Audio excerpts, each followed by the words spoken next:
Crossroads. I want to take just a minute. I know that a lot of you are asking questions about what the church's response is to COVID-19, what this upcoming week looks like, what the weeks after that look like. And so I want to take a minute and clearly communicate where we're at and what the next steps look like here at Crossroads. First thing I want to communicate is that we don't have all the answers. Just like your place of employment doesn't, we're all guessing together.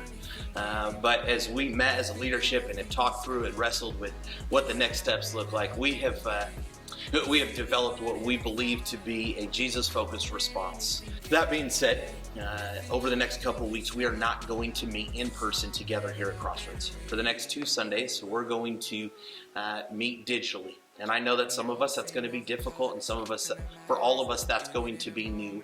And so we're going to try to work together on this as possible, because really that's what we're doing. We're all working together at this. For the next 2 weeks at 9:30, we're going to have a live stream that's going to be on Facebook and YouTube. So if you're not on social media, you can still connect with us through YouTube. During that time, our staff will be present. Those of us that aren't on stage will be present to engage with you. We want you to ask questions. We want you to comment. We want you to respond. We want you to say hi to one another as you're watching this together. I want to encourage you to set your alarm for 9:25, to pull it up on your TV, your phone, your computer, however it is you're watching our live stream, because at 9:25, we're going to have a pre-show with Justin and Adam, our student and kids minister. You're not going to want to miss it. So that's going to happen a few minutes before service gets started. We're going to have worship. We're going to have offering. We're going to have communion. We're going to have teaching. Everything that we do on Sunday morning, we are going to bring right to your home where things are safe.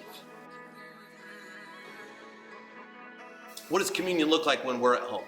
Well, to make it a little bit easier, is we are going to have communion on Sunday morning available in the church lobby. If you'd like to stop by and take communion, we will have that for you. We will also have some elders here to pray with you or staff. When it comes to if you don't want to leave, we very much understand that. And so we would encourage you to take communion at home with your family. Maybe that means getting some juice and crackers ahead of time, or whatever it is that you're able to bring in order to celebrate what Jesus did for you. We want to encourage you to do that. Also, if you would like to stop by, we're going to have bags of pre-prepared communion that you can pick up for you and your family over the next couple of weeks. What does offering look like? Well, the first thing that we can do is we can really begin to give online. We know that that's a little bit different than what we normally do. Everything is. But we can give online. You can go to makingrossroads.com/give, and you can find a place to give. If you've not downloaded the Church Center app, I would really encourage you to do that. It makes it so easy. That's how my family gives, is we give just through the Church Center app. It takes about 1 minute. And so if you've not downloaded that, I would encourage you to do that. You can set it up where it goes automatically each week over the next couple weeks. It's set up just like you pay a lot of your online bills. You can worship through giving in that way. You can also drop it by the church. We'll be here Monday through Friday, 9 to 5. You're welcome to drop it off then as well. How is it that we're able to maintain community moving ahead? If we're not together, how are we able to maintain community? And really the question that we all need to ask, is church someplace we go, or is church who we are? Now, I believe the Bible points that church is who we are. We're the body together. We're the bride of Christ. It is who we are. It's not a building that we attend. And so it is our goal that we continue to be the church. It doesn't stop because we're not able to physically meet. Kind of reminds me of how it started, doesn't it?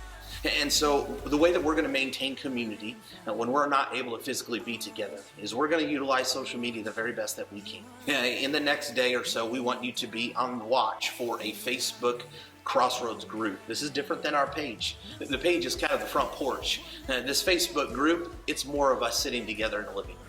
We want you to join that. Because that's where we will be diving a little bit deeper into some of what we're doing, some of the content that we're putting out, some of the conversations that we're having.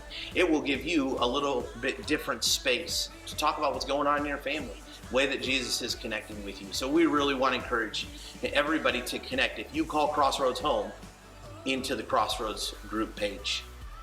We're also going to work diligently as a staff to provide resources, content, fun. It's not going to stop moving forward. I know that Adam and Justin and our kids and student department are going to work extremely hard to provide things for you to do with your kids, conversations to have with your students, resources to kind of move through the upcoming weeks together to not lose Jesus in the middle of everything that's going on.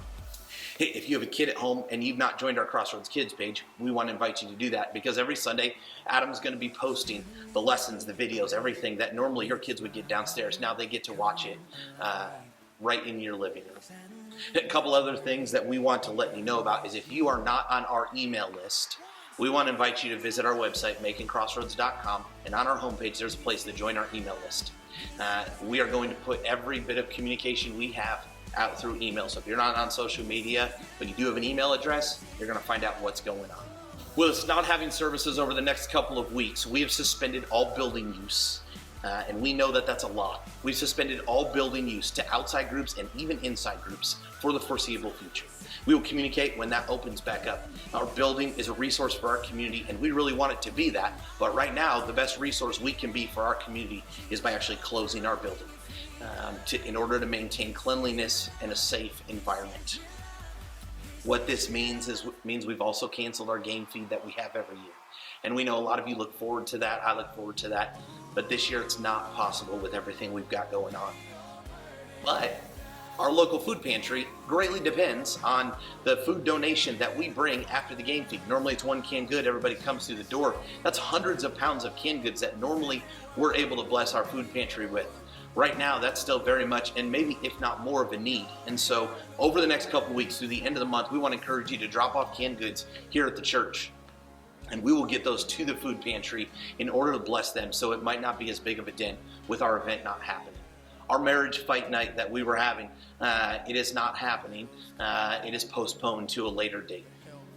Those are some of the details. We're going to continue to communicate with you. If you have questions, please contact the church. We're going to do our very, very best to be right in this with you, because really that's what it is. We're in this together. But here's the biggest thing I want to emphasize, is that we're going to meet again. We're going to meet again. We're going to be together again. None of us love this. None of us even like it, really. But we're going to meet together as a church. This is a temporary trial that we're going to get through together. But the church is still the church. We're going to meet together again. We're going to be able to hug one another again and shake hands and give high fives. But we're going to be together again to celebrate what Jesus has done. But that celebration does not stop just because we're not in this room together. Friends, as we move forward together through this trial, don't stop celebrating Jesus. Don't stop trusting God. This past Sunday, the way I ended was looking at Paul's words, that we are not given a spirit of timidity and fear, but because the Holy Spirit lives in us, we are given a spirit of power and love. Through all of this trial and all of these questions, as the church, as God's Spirit lives in us in our homes, not just in this room, as it lives in us when we are at home with our kids and at home with our spouse, let it be evident that we are Jesus people living in the spirit of power and love. I love you guys. I'm with you guys. We're in this together.